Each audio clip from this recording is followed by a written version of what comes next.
سارے فرعون گزرے ہیں، لیکن قرآن نے جس کا واقعہ بیان کیا یہ وہ فرعون تھا جو بنی اسرائیل کو جس نے غلام بنا لیا تھا اور بہت طاقتور بادشاہ تھا۔ یہ چونکہ یہ واقعہ جب تک پیغمبروں کا پورا سلسلہ معلوم نہیں ہوگا نا تو بات سمجھ میں نہیں آئے گی۔ تو بنی اسرائیل کو پھر فرعون سے نجات ملی، صحیح ہے۔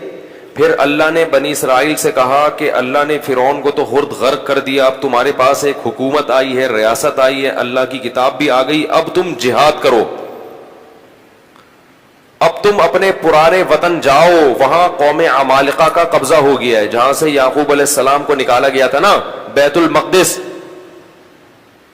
ادخلوا الارض المقدسۃ التي كتب اللہ لکم، ارض مقدس جیسے اللہ نے مسلمانوں کا مرکز مکہ کو بنایا، ایسے اللہ نے بنی اسرائیل کا مرکز بیت المقدس کو بنایا تھا کہ پیغمبروں کا جائے وطن بیت المقدس ہے، مصر نہیں ہے۔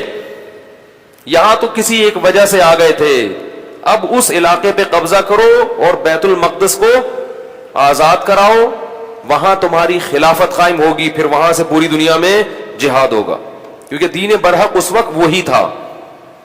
اس لیے بیت المقدس کی بڑی فضیلت ہے، ہزاروں پیغمبر دفن ہیں وہاں پہ۔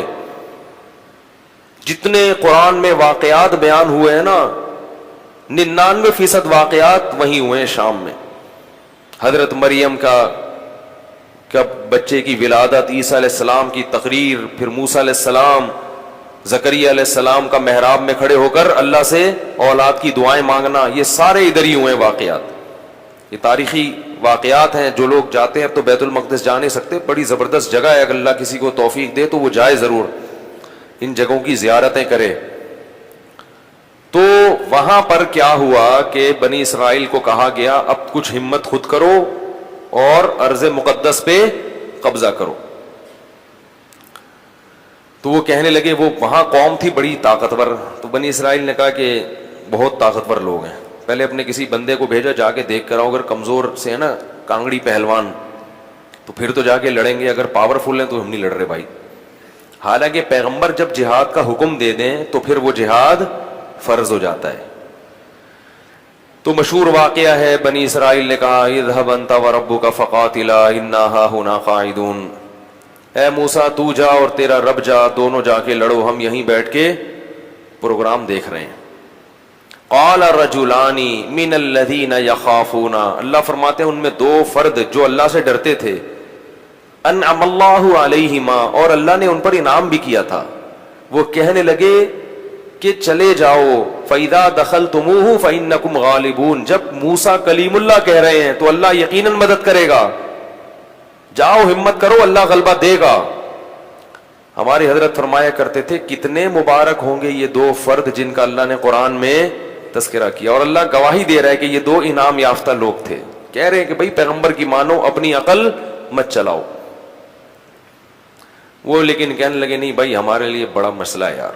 موسیٰ علیہ السلام کو غضب آیا اور انہوں نے اس مرتبہ دعا مانگی، اے اللہ میں اپنے اور اپنے بھائی کا تو مالک ہوں، ہارون کا، تو ہمیں کوئی حکم دے، ہم نہ کریں تو ہم سے پوچھ، یہ قوم میری سمجھ سے بالاتر، اتنے تیرے انعامات ہوئے، سب کچھ ہو گیا، لاٹھیوں کو سانپ بنتے ہوئے دیکھا، سمندر کے ٹکڑے ہوتے ہوئے دیکھا، فرعونیوں پر مینڈکوں کا، جوؤں کا، آگ کا عذاب، خون کا عذاب، ہر طرح کے عذاب دیکھے، اس کے بعد بھی اب یہ قوم ہمت خود کچھ کرنے کے لیے تیار نہیں ہے، سارے کام کون کرے گا؟ اللہ ہی کرے بس آسمان سے، کم ہمت۔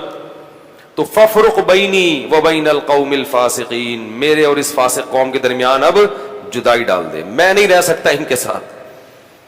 بہرحال کچھ عرصہ موسیٰ علیہ الصلوۃ والسلام رہے وادی تیہ میں اس قوم کے ساتھ۔ اللہ نے کہا کہ اب یہ 40 سال تک یہ علاقہ فتح نہیں ہوگا، 40 سال تک نہیں، یہ میدان میں گھومتے رہیں گے بس۔ تو وہیں موسیٰ علیہ السلام کا پھر انتقال ہو گیا اور آپ دنیا سے چلے گئے۔ پھر موسیٰ علیہ السلام کے بعد پھر دوسرے پیغمبر آئے، اور ان پیغمبر نے بنی اسرائیل کو پھر حکم دیا۔ بنی اسرائیل خود کہنے لگے کہ ہمیں آپ جہاد کا حکم کیوں نہیں دیتے ہیں بھائی، ہم بھی کچھ علاقہ فتح کریں ٹھیک ہے، اور ہمیں ہمارے گھروں سے نکالا گیا اور ظلم کیا گیا۔ الم تر الی الملأ من بنی اسرائیل من بعد موسیٰ، اللہ فرماتے ہیں موسیٰ کے بعد بنی اسرائیل کی ایک جماعت تھی, کیا تم نے ان کو دیکھا؟ تو اس وقت کے نبی نے ان سے کہا کہ تم سے امید یہ ہے کہ جب تم پر جہاد فرض ہوگا تو تم لڑو گے نہیں, خالی پیلی کی باتیں پھینک رہے ہو. بہت سے لوگ باتوں میں بڑے فنٹر ہوتے ہیں نا, جب کام آئے تو, اس لیے اللہ سے عافیت ہی مانگنی چاہیے بھائی. تو انہوں نے کہا نہیں ہم لڑیں گے. تو پھر جب ان پر جہاد فرض ہو گیا, نبی نے, اللہ نے ایک انہی میں سے کسی ایک کو کمانڈر بنایا جس کا نام تھا طالوت. طالوت کو کمانڈر بنایا تو وہ کہنے لگے کہ اب چونکہ لڑنا نہیں تھا نا, بہانے تراشنے لگے, تو کہنے لگے یہ والا کمانڈر ہمیں قبول نہیں ہے, جہاد کے لیے تو ہم تیار ہیں مگر یہ والا کمانڈر نہیں چلے گا کیونکہ یہ غریب ہے. دولت مند آدمی کو ہمیشہ غریب آدمی کی اتباع سے آر محسوس ہوتی ہے. تو طالوت جو تھے نا وہ غریب تھے, اور ان کو پیغمبر نے کیا بنا دیا؟ کمانڈر, اور کہا کہ یہ میں نے اللہ کے حکم سے بنایا ہے لہذا مانو. کہنے لگے انا یکون لہ الملک علینا, یہ کہاں سے امیر ہو گیا بھائی؟ نحن احق بالملک منہ, ہم زیادہ حقدار ہیں, ہم میں سے کسی کو بناؤ, ہم میں جو ہے نا بڑے بڑے قوم کے سردار. تو نبی نے کہا کہ نہیں, یہ سلیکشن اللہ کی طرف سے ہے. اور ان کے برحق ہونے کی ایک علامت یہ بھی ہے کہ حضرت موسیٰ اور ہارون علیہ السلام کی کچھ یادگاریں, کچھ تبرکات, جو ان کی کچھ اشیاء تھیں. بنی اسرائیل کیا کرتے تھے کہ جب بھی کہیں جہاد میں جاتے تھے تو حضرت موسیٰ علیہ السلام کی لاٹھی اور اس طرح کی کچھ چیزیں جو ان کے پاس رہ گئی تھی نا, وہ لے کے جاتے تھے تو اللہ ان کو فتح عطا فرماتا تھا, اس کی برکت تھی. کیونکہ وہ ظاہر ہے متبرک لاٹھی تھی نا حضرت موسیٰ علیہ السلام, اب اس سے سانپ تو نہیں بنتا تھا, لیکن ہارون علیہ السلام اور موسیٰ علیہ السلام کی اس طرح کی چیزوں کو تبرک کے طور پر وہ استعمال کرتے تھے اور اللہ کی مدد شامل حال ہو جاتی تھی. تو بنی اسرائیل کو طالوت نے, پھر انہوں نے جو ہے نا وہ تابوت آیا جس میں وہ تھی, تو فرشتے اس کو لے کر آئے, تو ان کو اطمینان ہو گیا کہ اب اللہ کی مدد یقیناً ہوگی, میدان جنگ میں اس کو لے کے جاؤ ساتھ. قرآن میں آتا ہے کہ جب حضرت طالوت علیہ السلام لشکر لے کے نکلے تو انہوں نے اپنی قوم سے کہا کہ دیکھو لڑائی کیونکہ بہت سخت ہے, دشمن بہت طاقتور ہے اور ہم ہیں کمزور, تو اللہ تمہیں پہلے آزمائے گا, یعنی اللہ کی مدد کے لیے جنگ میں فتح نہیں ہو سکتی. تو اسباب میں تو ہم کمزور ہیں, اللہ تمہیں امتحان کرے گا کہ تم میں تقوی ہے یا نہیں ہے. اس امتحان میں کامیاب ہو گئے تو جو کامیاب ہوں گے ان کو تو فتح ملے گی, اور جو اس امتحان میں کامیاب نہیں ہوئے وہ کیا کھائیں گے؟ شکست کھا کے بھاگ جائیں گے, وہ لڑنے کی طاقت نہیں رہے گی. اور وہ امتحان یہ ہے کہ تمہیں پیاس لگے گی مگر نہر میں سے کسی نے پانی, بولو بھائی, نہیں پینا. پیاس لگے گی, یہ پیاس بعد میں ختم ہو جائے گی, مگر اس وقت اللہ نے امتحان لیا ہے کہ ایک آدھ چلو پینے کی اجازت ہے, پیٹ بھر کے پانی پینے کی اجازت نہیں ہے. اس میں کامیاب ہو گئے تو لڑنے کی طاقت بھی اللہ دے دے گا تمہیں. قرآن کہتا ہے جب وہ نہر پار کی ہے نا, فشربوا منہ الا قلیلا منہم, تھوڑے سے لوگ تھے جنہوں نے پانی نہیں پیا, پوری قوم نے پی لیا. اتنی اللہ نے نشانیاں دکھائیں, سب کچھ کیا, مگر پھر بھی کیا کر رہے ہیں؟ پیٹ بھر بھر کے کہہ رہے ہیں دیکھا جائے گا یار, دیکھا جائے گا یار.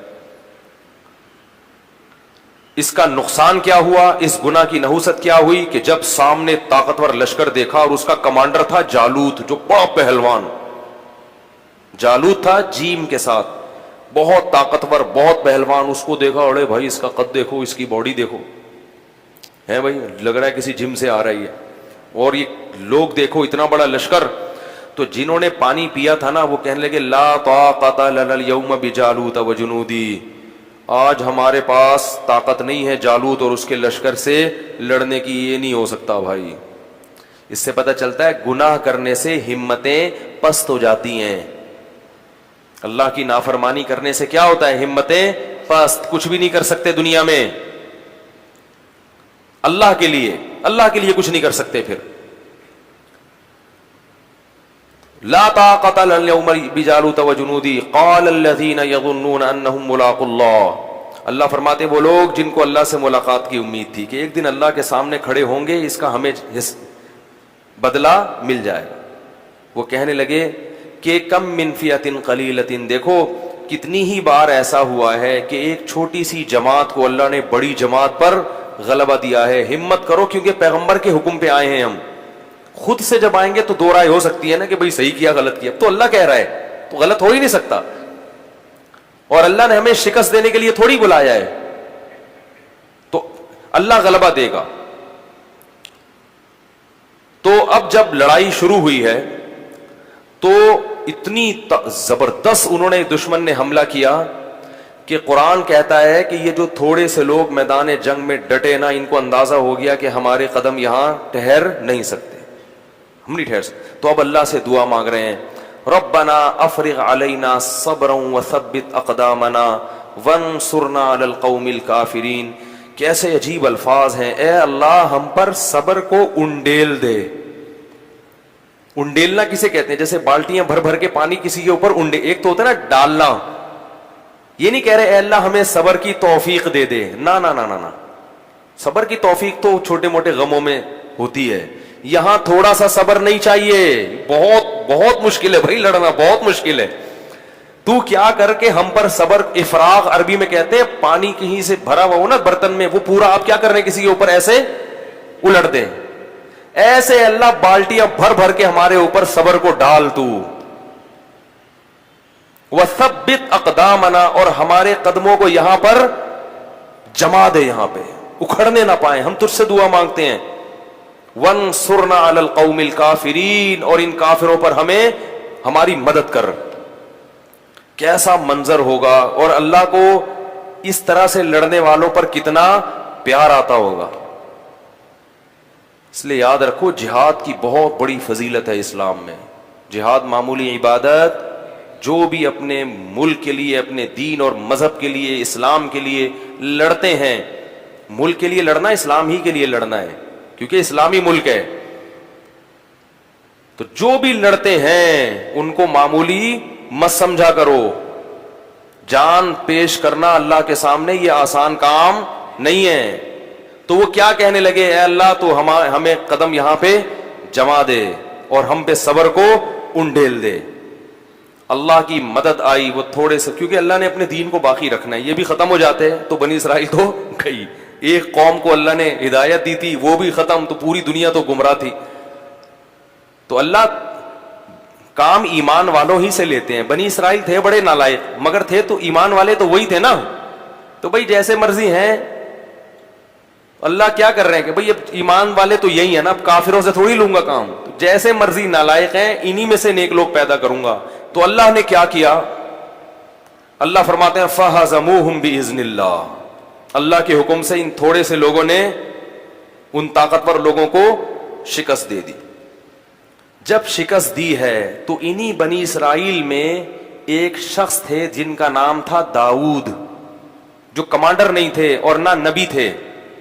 ایک امتی کی حیثیت سے وہ میدان جنگ میں لڑ رہے تھے. وہ بھی ان تھوڑے سے لوگوں میں تھے. نہ صرف یہ کہ ان تھوڑے سے لوگوں میں, بلکہ ان تھوڑوں میں بھی جو انتہائی درجے کی بہادری دکھانے والے تھے ان میں سے تھے.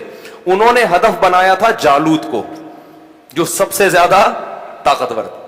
یہ بڑی بات ہوتی ہے نا. دیکھو اس زمانے کے دیندار لوگ کیسے ہوتے تھے یار. آج چھپکلی سے ڈرتے ہیں دیندار آدمی. آج دیندار آدمی کو چلانے کے لیے یہاں سے وہاں تک بولو نا, انڈا موڑ چلے جاؤ تو اس کا سانس پھولتا ہے. کہتے ہیں ایکچولی میں اتنا نیک آدمی ہوں کہ میں تیز چل نہیں سکتا. داؤد علیہ السلام تو بڑے پیغمبر تھے اس وقت, نہیں پہلے تو عام امتیوں کی طرح تھے. تو قرآن کہتا ہے داؤد علیہ السلام نے داؤد نے کس کو ہدف بنایا, جالوت.